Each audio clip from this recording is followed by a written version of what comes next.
Shalom bagi Bapak, Ibu, dan anak-anak keluarga Kristen yang diberkati dan dikasihi oleh Tuhan. Kasih karunia, rahmat, dan damai sejahtera dari Allah Bapa kita dan dari Yesus Kristus dan Roh Kudus menyertai kita dalam kebenaran dan kasih. Salam jumpa dalam santapan harian keluarga Kristen di hari ini. Sebelum kita membaca firman Tuhan dan mendengar santapan harian keluarga, mari kita berdoa. Bapa di sorga, kami berterima kasih karena cinta kasih-Mu yang telah menuntun kami kepadamu. Kami dengan rendah hati dan penuh hormat menghampiri hadirat-Mu. Kiranya firman-Mu pada hari ini boleh memberikan peneguran dan penasehat bagi diri kami masing-masing. Ya Roh Kudus, siapkan hati kami untuk menerima firman-Mu. Amin. Keluarga Kristen yang terkasih, pembacaan firman Tuhan di hari ini terambil dari Yohanes pasal 15, ayat 9 sampai ayat yang ke-17. Beginilah bunyi sabda firman Tuhan. Seperti Bapa telah mengasihi aku, demikianlah juga aku telah mengasihi kamu, tinggallah di dalam kasih-Ku itu.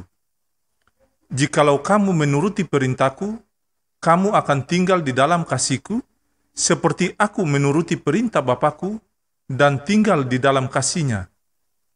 Semuanya itu Kukatakan kepadamu, supaya sukacita-Ku ada di dalam kamu dan sukacitamu menjadi penuh. Inilah perintah-Ku, yaitu supaya kamu saling mengasihi, seperti aku telah mengasihi kamu. Tidak ada kasih yang lebih besar daripada kasih seorang yang memberikan nyawanya untuk sahabat-sahabatnya. Kamu adalah sahabatku, jikalau kamu berbuat apa yang Kuperintahkan kepadamu. Aku tidak menyebut kamu lagi hamba, sebab hamba tidak tahu apa yang diperbuat oleh tuannya.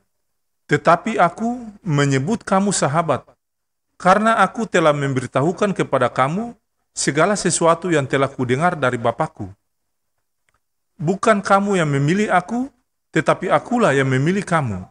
Dan aku telah menetapkan kamu, supaya kamu pergi dan menghasilkan buah, dan buahmu itu tetap. Supaya apa yang kamu minta kepada Bapa dalam nama-Ku, diberikannya kepadamu. Inilah perintah-Ku kepadamu, kasihilah seorang akan yang lain. Demikianlah firman Tuhan di saat ini. Tetapi hendaklah kamu menjadi pelaku firman dan bukan hanya pendengar saja, sebab jika tidak demikian, kamu menipu diri sendiri. Amin. Keluarga Kristen yang dikasihi dan diberkati oleh Tuhan, santapan harian keluarga Kristen hari ini berjudul Hanya Yesus Sahabat Sejati.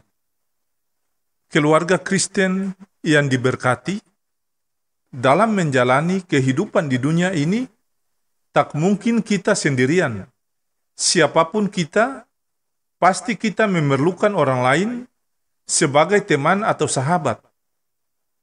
Namun tidaklah mudah menemukan teman yang dapat menjadi sahabat yang baik, yang setia di segala keadaan kita.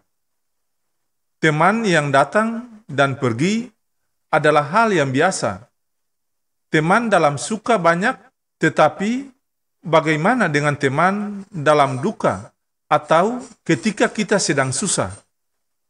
Sebagai orang percaya, kita patut bersyukur karena kita mempunyai Tuhan Yesus yang bukan saja sebagai juru selamat hidup kita, tapi juga menjadi sahabat sejati kita. Bahkan Tuhan Yesus sendirilah yang memilih kita menjadi sahabatnya. Tidak hanya itu, Ia pun rela mengorbankan nyawanya bagi kita. Keluargaku yang terkasih dalam Tuhan, kalau Tuhan Yesus saja rela mengorbankan nyawanya bagi kita, apakah Dia akan tinggal diam ketika kita sedang dalam permasalahan yang berat? Teman, sahabat, dan orang-orang yang kita kasihi di dunia ini, sewaktu-waktu bisa saja pergi meninggalkan kita, Tetapi Tuhan Yesus berjanji bahwa Dia tidak akan membiarkan dan meninggalkan kita bergumul seorang diri. Dan janji Tuhan itu ya dan amin. Karena itu keluarga Kristen yang terkasih dalam Tuhan, jangan pernah merasa sendirian, ada Tuhan Yesus di samping kita. Inilah yang seharusnya menjadi kekuatan dan penghiburan bagi kita setiap hari. Karena itu, kalau kita percaya bahwa Dia adalah juru selamat dan sahabat sejati kita, maka sebesar apapun persoalan yang kita alami, seberat apapun pergumulan yang ada, kita akan sanggup berkata, segala perkara dapat kutanggung di dalam Dia yang memberi kekuatan kepadaku. Terima kasih Tuhan Yesus, karena Engkau mau menjadi sahabat sejati dalam suka dan duka hidup kami. Allah sumber segala kasih karunia yang telah memanggil kamu dalam Kristus kepada kemuliaan yang kekal, akan melengkapi, meneguhkan, menguatkan dan mengokohkan kamu, kasih karunia dan damai sejahtera dari Allah Bapa kita dan dari Tuhan Yesus Kristus menyertai kamu. Amin.